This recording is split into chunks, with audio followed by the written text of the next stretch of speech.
안녕하세요, 풀비예요. 마음 같아서는 매일매일 천연 발효빵을 만들고 싶지만 한번 빵을 구우면 다 먹는데 적어도 일주일은 걸리기 때문에 자주 구울 수가 없어요. 안타깝게도 저희 가족이 빵을 아주 좋아하진 않아서 빵으로 식사를 대체하는 일은 거의 없거든요. 금요일 아침에 일어나면 발효종을 냉장고에서 꺼내요. 냉장고 안에서도 천천히 발효가 일어나기 때문에 기포가 보이죠. 이제 리프레쉬를 해줄게요.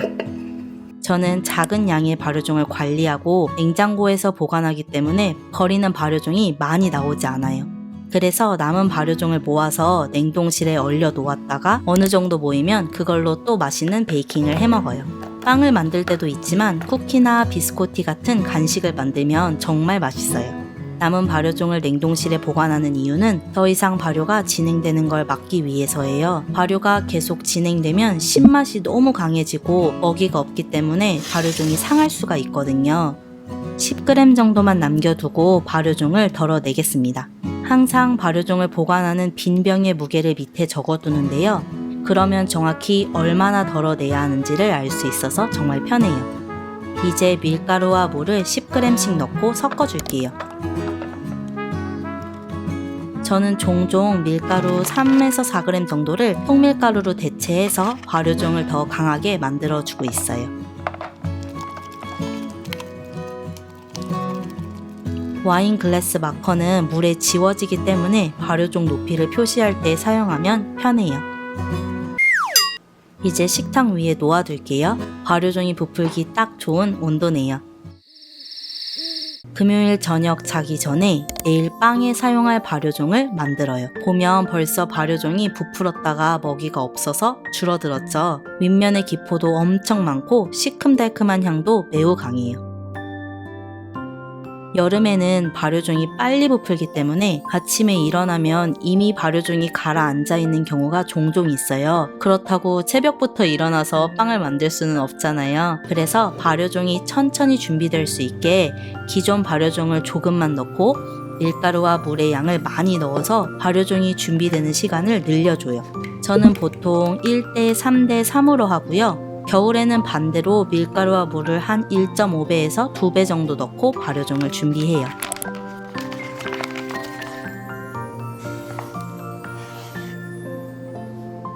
이때도 남은 발효종도 모아서 냉동실에 얼려놓습니다.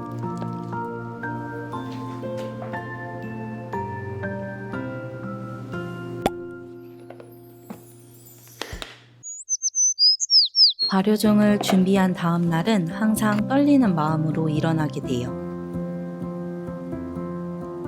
발효종이 잘 준비가 되었으니까 빵을 만들면 되겠네요.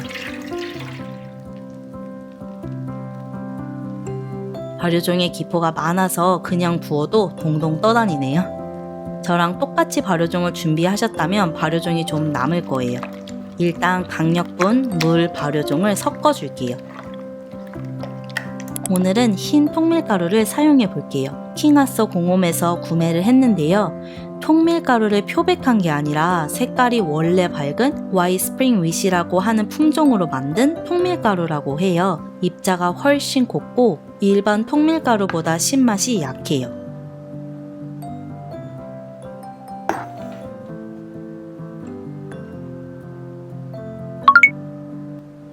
그리고 발효종을 만들어서 첫 천연 발효빵을 만들기를 성공한 다음에는 꼭꼭 발효종을 말려 놓으세요. 그래야지 혹시 발효종이 잘못되어도 다시 처음부터 만들지 않고 말려 놓은 발효종을 금방 활성화시켜서 사용할 수 있거든요. 발효종을 건조하는 법은 발효종 관리하는 법 영상을 확인해 주세요. 이제 남은 발효종을 새로운 병에 옮길 거예요. 계속 같은 병을 사용해도 상관은 없는데 저는 일주일에 한 번, 2주일에 한 번 정도는 병을 바꿔주고 있어요. 역시 빈 병의 무게를 밑에 적어두고 남은 발효종 5g에서 7g, 밀가루 10g, 물 10g을 섞어서 1시간 정도 실온에 두었다가 냉장고에 넣어줘요. 그리고 다시 다음 주 금요일에 꺼내서 사용할 거예요.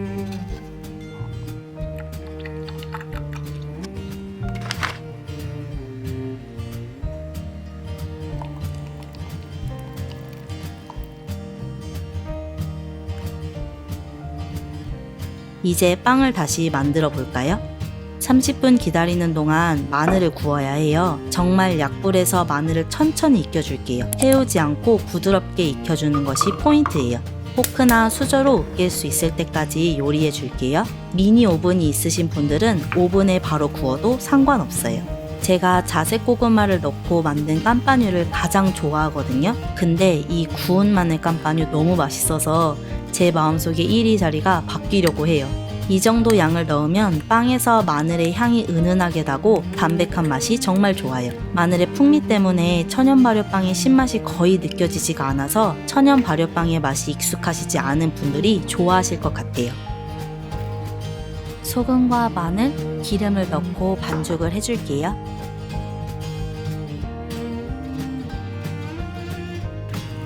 옆을 잡아서 들어 올린 다음 흔들어주고 앞으로 접어주세요. 옆을 잡고 들어 올려서 흔들고 앞으로 접고 계속 반복하다 보면 반죽이 정리가 되고 모양이 약간 동그랗게 변할 거예요. 30분 후에 반죽을 접어줄게요. 이제 20분에서 30분마다 한 번씩 반죽을 접어줄 건데요. 원래 4번 정도 하려고 했는데 오늘은 강력분 비율도 높고 반죽이 잘 돼서 3번만 하고 마무리 해줄게요.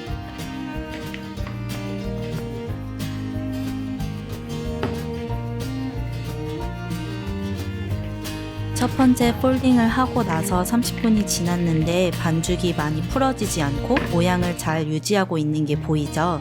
이럴 때는 억지로 늘리면 찢어질 수 있으니까 쭉쭉 늘리는 대신 양손을 반죽 아래에 넣고 늘어나는 만큼만 접어줄게요.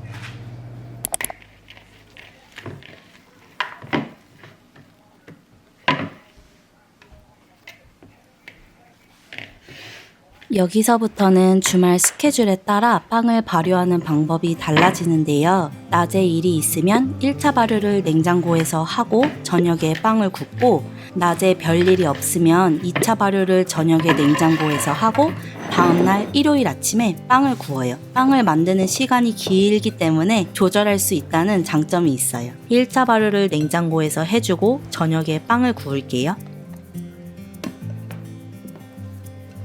거의 부풀지 않은 것 같아 보이죠? 실온에 두면 점점 더 부풀 거예요. 1시간 정도 실온에 두고 참기온도 빼고 부드럽게 만들겠습니다. 보통 냉장고에서 반죽을 꺼내면 신향이 굉장히 강하거든요. 근데 오늘은 마늘향 때문에 고소한 향이 나요.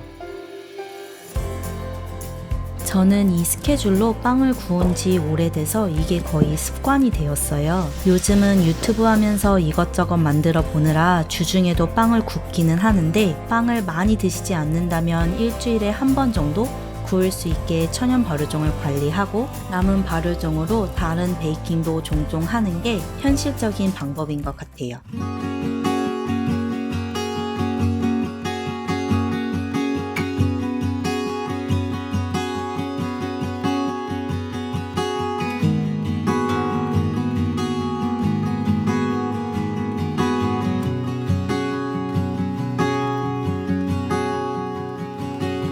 Cityscapes and skylines run in circles round this heart of mine. You don't know the first thing, and you don't know about me. Dreamy days and starry nights, painted canvas in a brilliant light. You don't know the first thing, and you don't know about me. Oh, it's dust, dust, dust. Dust is all we are. Oh, it's dust, dust, dust. Dust is all we are.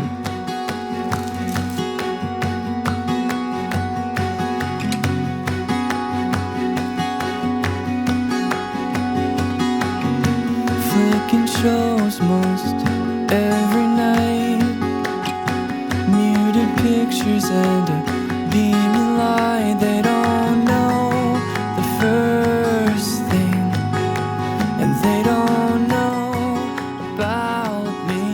발효종으로 만들면 빵의 촉촉함이 오래 가지만 더 맛있게 먹기 위해서 저는 반은 실온에 보관하고 반은 냉동실에 얼려 놓았다가 그때그때 해동하거나 토스트해서 먹고 있어요. 그럼 끝까지 빵을 처음처럼 맛있게 먹을 수 있어요.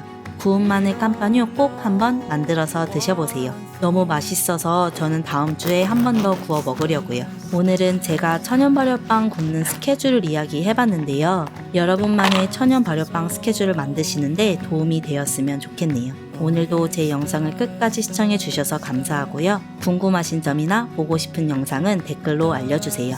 쉽게 만들고 맛있게 드셨으면 좋겠습니다. 우리 그럼 또 봐요.